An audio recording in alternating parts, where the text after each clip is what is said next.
آتے گئے، پروگرام عروج پر آتا گئے، اخیر میں مہمان خصوصی آتے گئے. اللہ کہتے ہیں میرا حبیب اس کائنات کا مہمان خصوصی ہے. سید نفیس الحسینی رحمت اللہ علیہ نے کتنا خوبصورت اس بات کو اپنے شعر میں بیان کر دیا. فرمایا کہ بس میں کونین پہلے سجائی گئی، پھر تیری ذات منظر پہ لائی گئی. سید الاولین سید الآخرین تجھ سا کوئی نہیں، تجھ سا کوئی نہیں. اے رسول امی خاتم المرسلین تجھ سا کوئی نہیں، تجھ سا کوئی نہیں. ہے عقیدہ یہ اپنا بصدق و یقین، تجھ سا کوئی نہیں، تجھ سا کوئی نہیں. بس میں کونین پہلے سجائی گئی، پھر تیری ذات منظر پہ لائی گئی.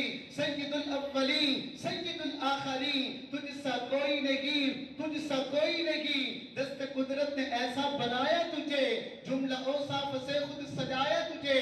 یہ تو آقا کریم علیہ السلام کے پردہ فرمانے کے 1400 سال بعد آنے والے ایک اللہ کے ولی صاحب معرفت ایک بزرگ نے کہا نا، دست قدرت نے ایسا بنایا تجھے، جملہ اوصاف سے خود سجایا تجھے. حضرات آقا کریم علیہ السلام کا ببرکت زمانہ گئے. آقا کریم علیہ السلام نے صحابہ کو فرمایا منبر رکھا جائے. یا رسول اللہ صلی اللہ علیہ وسلم رکھ دیا. حضرت حسان بن ثابت رضی اللہ عنہ کو فرمایا ارے حسان ذرا منبر پر آ تو صحیح نا اور آ کر میری نعت پڑھو. آقا کریم علیہ السلام موجود گئے. حضرت حسان آقا کریم علیہ السلام کے سامنے بیٹھ کر کیا کہتے گئے؟ منبر پر حضرت حسان گئے، دوسرے منبر پر آقا کریم علیہ السلام بذات خود موجود گئے. کیا کہتے گئے؟ وَأَحْسَنُ مِنْكَ لَمْ تَرَكَتْ عَيْنِي. ارے پیغمبر اللہ نے آپ کو اتنا حسن و جمال عطا کیا، آج تک میری آنکھ نے اتنا حسن و جمال نہیں دیکھا. آپ کے لیے کتنا حسن و جمال تھا. ہند بن ابی حالہ رضی اللہ عنہ کی روایت ہے یتلالہ وجهه تلالو القمر لیلۃ البدر. در نبی علیہ السلام کے چہرہ مبارک کی چمک کا، دمک کا، نور کا، نبی علیہ السلام کی چہرہ مبارک کی روشنی کا، نورانیت کا، جاذبیت کا چاند بھی مقابلہ نہیں کر سکتا تھا. صحابی کیا کہتا ہے کہ یتلالہ وجهه تلالو القمر لیلۃ البدر. در نبی علیہ السلام کا چہرہ مبارک تو 14ویں رات کے چاند سے زیادہ پر نور تھا. حضرت ابو ہریرہ رضی اللہ عنہ آگے میدان میں کیا کہتے کہ کأن الشمس تجری فی وجہہ کی، ایسے لگتا تھا جیسے سورج چہرے مبارک میں گردش کر رہا ہو. حضرت ربیع بنت معوذ رضی اللہ عنہ فرماتی کہ لو رأیت الشمس لرأیت تالیۃ. ارے اگر تو نبی علیہ السلام کی زیارت کرتا ایسے سمجھتا جیسے سورج طلوع ہو چکا ہے. آقا کریم علیہ السلام دھوپ میں تشریف فرما ہوتے، آپ علیہ السلام کے چہرہ مبارک کا عکس سامنے دیوار پر پڑتا. حضرت حسان سامنے بیٹھ کر کیا کہتے کہ وَأَحْسَنُ مِنْكَ لَمْ تَرَكَتْ عَيْنِي. ارے پیغمبر اتنا حسن و جمال دیکھا ہی نہیں. کہ ایک صحابیہ کیا کہتی کہ فرمایا کہ جب میں نے آمینہ کے لال کو دیکھا نا، فرمایا کہ رأیت وسیما قسیما، اتنا حسن و جمال تھا میں اس کو ناک کو دیکھتی، ناک بکمال تھا. ہند کہتے نا اکنل ابنین، باریک تھا، لمبا تھا، اونچا تھا، ناک کی ساری صفتیں پوری کہیں. آپ تو رخسار مبارک کے بارے میں کہتے کہ سہل الخدین، نہ پچکے ہوئے نہ لٹکے ہوئے. نبی علیہ السلام کے پیشانی مبارک کے بارے میں کہتے کہ واسع الجبین، کشادہ تھی، روشن تھی. نبی علیہ السلام کے دندان مبارک کے بارے میں کہتے کہ مفلج الثنیتین، ایسے لگتا ہے جیسے دودھ کے، برف کے، موتی کے ترتیب سے جوڑے گئے کہ نبی علیہ السلام جب گفتگو مبارک فرماتے اذا تکلم کالنور یخرج من بین ثنایاکم، آپ کے سامنے کے دندان مبارک میں سے نور مبارک نکلتا، دور تک چمکتا دمکتا دکھائی دیتا. حضرت حسان کیا کہتے کہ فرماتے وَأَحْسَنُ مِنْكَ لَمْ تَرَكَتْ عَيْنِي. ارے اتنا حسن و جمال تو آج تک میں نے دیکھا نہیں. کہ وَأَجْمَلُ مِنْكَ لَمْ تَلِدِ النِّسَاءُ. کیسے دیکھتا؟ اگر کسی ماں نے جنا ہوتا تو دیکھتا. خُلِقْتَ مُبَرَّأً مِنْ كُلِّ عَيْبٍ. اللہ پاک نے آپ کو ہر عیب سے ایسے پاک پیدا کیا كَأَنَّكَ قَدْ خُلِقْتَ كَمَا تَشَاءُ. گویا کہ آپ اللہ سے جیسے کہتے چلے گئے. گویا کہ اللہ نے آپ سے پوچھا پیغمبر آپ کا چہرہ کیسا بنایا جائے؟ آپ نے کہا یا اللہ والضحیٰ کہہ دیا جائے، یا اللہ والشمس کہہ دیا جائے. آپ آپ کی زلف کیسی بنائی جائے؟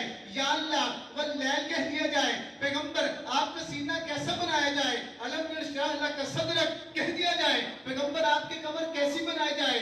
الذی انقض ظہرک کہہ دیا جائے۔ پیغمبر آپ کا ہاتھ کیسا بنایا جائے؟ وما رمیت اذ رمیت ولکن اللہ رما کہہ دیا جائے۔ پیغمبر آپ کی زبان ہونٹ کیسے بنائے جائیں؟ ولسانا وشفتین کہہ دیا جائے۔ حضرت حسان نبی علیہ السلام کے سامنے بیٹھ کر کہتے کہ خلقت مبرأ من کل عیب، اللہ پاک نے ہر عیب سے ایسے پاک پیدا کیا کہ انک قد خلقت کما تشاء، گویا کہ جیسے جیسے آپ اللہ سے کہتے چلے گئے اللہ بناتا چلا گیا۔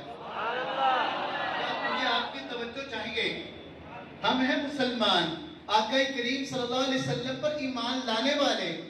حضرت ہند بن ابی حالہ رضی اللہ عنہ نبی علیہ السلام کی ایک صفت بیان کرتے کہ کان رسول اللہ صلی اللہ علیہ وسلم فخمن مفخمن، کہ آقا کریم صلی اللہ علیہ وسلم کی جو کمالات تھے وہ ظاہری بھی انتہائی اعلیٰ، باطنی بھی انتہائی اعلیٰ۔ حضرات آپ کی توجہ، اللہ نے ہمارے نبی علیہ السلام کو جو معجزات دیے نا، کسی پیغمبر کے حصے میں بھی ایسے معجزات نہیں آئے۔ 3 مثالیں آپ کے سامنے رکھتا ہوں۔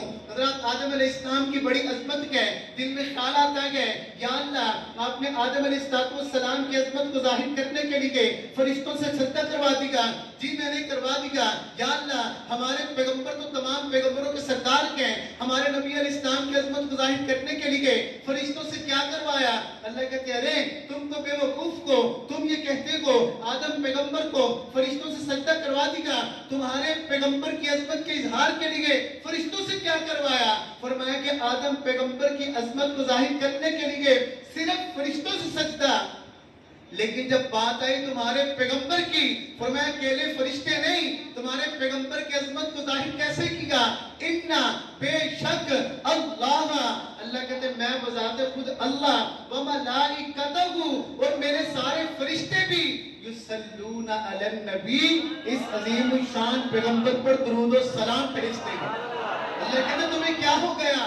آدم پیغمبر کی عظمت کو ظاہر کرنے کے لیے تھوڑی دیر کا سجدہ، تمہارے پیغمبر کی عظمت کو ظاہر کرنے کے لیے کب سے لے کے اب تک، اب سے لے کے قیامت تک فرشتے بھی، میں اللہ بھی درود و سلام بھیجے جا رہا ہوں۔ یا اللہ سمجھ آ گیا؟ یا اللہ ایک اور بات پوچھتی ہے، وہ کیا؟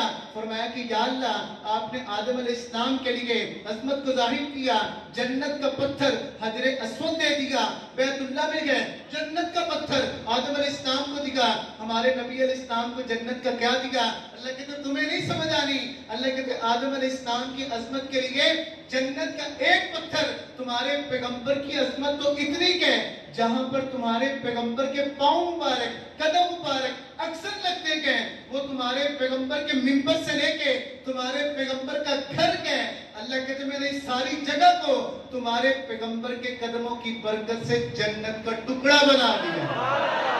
ماں بین بیتی ومنبری روضۃ من ریاض الجنہ، آدم پیغمبر کی عظمت کو ظاہر کرنے کے لیے جنت کا ایک پتھر گئے، ہمارے پیغمبر علیہ السلام کی عظمت کو ظاہر کرنے کے لیے گویا کہ ساری جگہ کو اللہ پاک نے جنت کا باغ بنا دیا۔ یا اللہ آپ نے موسیٰ علیہ السلام کو معجزہ دیا، انہوں نے ڈنڈا مارا پتھر پر 12 چشمے جاری کر دیے۔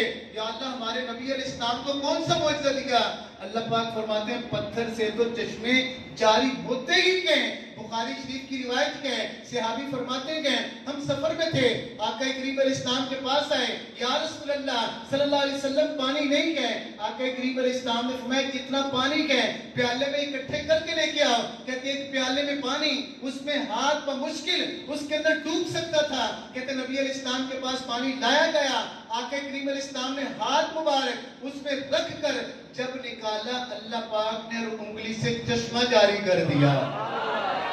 کتنا پانی تھا؟ صحابی فرماتے ہیں ہماری تعداد تقریباً 1000 سے زیادہ 1500 کے قریب تھی، پینے کی ضرورت، کھانے کی ضرورت، نہانے کی ضرورت، جانوروں کی ضرورت، پانی کو ذخیرہ کرنے کی ضرورت پوری کر چکے تھے۔ صحابی کہتے ہیں تعداد تو اتنی تھی، اگر کئی لاکھ بھی ہوتے تو پانی کافی ہو جاتا۔ فرمایا کہ موسیٰ علیہ السلام کی عظمت کو ظاہر کرنے کے لیے پتھر سے چشمے، پتھر سے تو پانی نکلتا ہی گئے، تمہارے پیغمبر کی عظمت یہ کہ جہاں سے پانی نہیں نکل سکتا وہاں سے تمہارے پیغمبر کے لیے نکال کر دکھا دیا۔ تو میں بات کر رہا تھا، حضرت ہند رضی اللہ عنہ کہتے کہ کان رسول اللہ صلی اللہ علیہ وسلم فخمن مفخمن، آقا کریم علیہ السلام باطنی طور پہ بھی باکمال تھے، ظاہری طور پہ بھی باکمال تھے۔ حضرات کیا کہتے فاخمن، ایسی ہستی کو کہتے کہ جو حقیقت میں بھی باکمال ہو، مفخمن اس ہستی کو کہتے کہ لوگ بھی جس کے کمال کا اعتراف کرتے ہیں۔ ہمارے نبی علیہ السلام کے حسن و جمال کا، ہمارے نبی علیہ السلام کے امانت و دیانت کا اپنے بھی اعتراف کرتے تھے، کافر بھی اعتراف کرتے تھے۔ حضرات آقا کریم علیہ السلام کے پردہ فرمانے کے بعد 1200-1300 سال بعد ایک عیسائی جو ان کے ہاں بڑا مانا جاتا تھا، پڑھا لکھا سمجھا جاتا تھا، ان کا مفکر تھا، ان کے ہاں اس کا ایک روب تھا، دبدبہ تھا، اس کے دل میں ایک خیال آیا، ایک بڑے پادری، بڑے مفکر، تھنک ٹینک عیسائی کے دل میں، جس کا نام تھا مائیکل ہارٹ، کہ میں ایک کتاب لکھتا ہوں جس میں 100 عظیم لوگوں کے حالات کو اکٹھا کروں گا، ایسے لوگ 100 اس میں جمع کروں گا جنہوں نے انقلاب برپا کیا ہوگا، کوئی بڑا مار کا سر کیا ہوگا، انسانوں کے لیے بڑا فائدہ کیا ہوگا، انسانوں کی فلاح و بہبود کے لیے کوئی بڑا کام کیا ہوگا۔ وہ کہتے ہیں کہ میں نے ہزاروں لوگوں کی زندگیوں کو پڑھ لیا، کیا ارسطو، کیا افلاطون، کیا بقراط، کیا سقراط، سب بڑے بڑے جتنے فلسفی گزرے، سائنسدان گزرے، سپاہ سالار گزرے، بادشاہ گزرے، میں نے ہزاروں لوگوں کی زندگیوں کو پڑھا اور ان میں سے 100 لوگوں کو منتخب کیا کہ ہاں واقعتاً انہوں نے انسانی فلاح و بہبود کے لیے، انسان کے فائدے کے لیے کوئی کام کیا، انقلاب برپا کیا۔ کہتے 100 لوگوں کو اکٹھا کر کے جب میں نے ان کو پڑھنے کے بعد کتاب لکھنا شروع کی، وہ کہتے میں مجبور ہو گیا مسلمانوں کے پیغمبر کو پہلے نمبر پر لکھنے کے لیے۔ وہ کہتے میں نے بڑی کوشش کی کہ مسلمانوں کے پیغمبر کو آگے لے جاؤں، لیکن جب میں مسلمانوں کے پیغمبر کا نام اور تاریخ اور ہسٹری آگے لکھنے کی کوشش کرتا تو میرے دل میں خیال آتا کہ تو اپنی کتاب کے ساتھ انصاف نہیں کر رہا۔ واقعتاً محمد دنیا میں وہ ہستی ہے جس کا ظاہر بھی باکمال تھا، باطن بھی باکمال تھا، جس کو اپنے بھی مانتے تھے، پرائے بھی مانتے تھے، اس کا حسن بھی تھا، اس کے اندر روحانیت بھی تھی۔ کہتے میں نے بڑی کوشش کی آگے لے جاؤں، نہ لے جا سکا۔ کہتے میں نے پہلا نمبر دے کے مسلمانوں کے پیغمبر کو 99 لوگ دوسرے لکھے، کتاب مکمل ہو گئی۔ کہتے جیسے کتاب لوگوں کے ہاتھوں میں گئی وہ تو سارے کے سارے بڑے بڑے عیسائی پادری، لارڈ پادری، بشپ قسم کے لوگ، تھنک ٹینک، وہ میرے پر چڑھائی کرنے کے لیے آگے۔ مائیکل تو نے کیا کیا؟ حضرات عیسائی اپنے مذہب پہ بڑا خرچ کرتے گئے، پھیلانے کی بڑی کوشش کرتے گئے۔ اس ہمارا عقیدہ کہ عیسیٰ علیہ السلام کو اللہ پاک نے اس دنیا سے اٹھا لیا، بس رفع اللہ، قرب قیامت میں آئیں گے۔ حدیث مبارکہ میں آتا ہے ان عیسیٰ لم یمت فإنہ راجع الیکم قبل یوم القیامہ، عیسیٰ علیہ السلام ابھی فوت نہیں ہوئے، قرب قیامت میں آئیں گے، ہمارے نبی علیہ السلام کے امتی بن کر کام کریں گے، دجال کو قتل کریں گے۔ آقا کریم علیہ السلام آخری نبی ہیں، امام مہدی علیہ السلام بھی قرب قیامت میں آئیں گے، حضرت عیسیٰ علیہ السلام بھی ہوں گے، اکٹھے مل کر دجال کو قتل کریں گے۔ حضرات جب عیسیٰ علیہ السلام کا رفع ہوا، اٹھائے گئے، 2-4 درجن عیسائی تھے، زیادہ عیسائی نہیں تھے، ایک بادشاہ عیسائی ہوا، عیسائی بڑھ گئے، اس وقت عیسائیوں کی تعداد 2 ارب سے زیادہ گئے۔ تو کہتے گئے عیسائی اپنے مذہب پہ بڑا خرچ کرتے گئے، پادریوں کو بھی بڑا نوازتے گئے۔ بڑا غصہ چڑھا، مائیکل تو نے یہ کیا کیا؟ مسلمانوں کے پیغمبر کو پہلے نمبر دیا، مسئلہ بن جائے گا، عیسائی مسلمان ہونا شروع ہو جائیں گے۔ کہ جب سب نے مجھے برا بھلا کہہ دیا، تھک گئے، سنتا رہا، میں نے کہا میری بات بھی سناؤ، کہا کہ تم اپنی بات سناؤ، کہا کہ میں نے بڑی کوشش کی مسلمانوں کے پیغمبر کو آگے کر دوں، ان کا نام پہلے نمبر پہ نہ لکھوں، لیکن تم مجھے بتاؤ میری تصنیف کے ساتھ انصاف ہوتا؟ کہا کہ کیا مطلب؟ کہا کہ اس کے حسن کو ایک طرف رکھو، کمال کو ایک طرف رکھو، اس نے جو انقلاب برپا کیا وہ انسان جو کہ بیت اللہ میں 360 بتوں کو رکھ کر بیٹھے گئے، اس وقت کی حالت اور کیفیت کیا تھی؟ کسی شاعر نے کہا نا، چلن تھے ان کے جتنے تھے سب وحشیانہ، ہر ایک لوٹ اور مار میں تھا یگانہ، فسادوں میں کٹتا تھا ان کا زمانہ، نہ تھا کوئی قانون کا تازیانہ، وہ تھے قتل و غارت میں چالاک ایسے، درندے ہوں جنگل میں بے باک جیسے، تاکہ جب اس معاشرے میں یہ آئے گئے، ہمارے ایک شاعر نے کہا نا، درفشانی نے تیری قطروں کو دریا کر دیگا، دل کو روشن کر دیگا، آنکھوں کو بینا کر دیگا، خود نہ تھے جو راہ پر اوروں کے ہادی بن گئے، کیا نظر تھی کہ جس نے مردوں کو مسیحا کر دیگا۔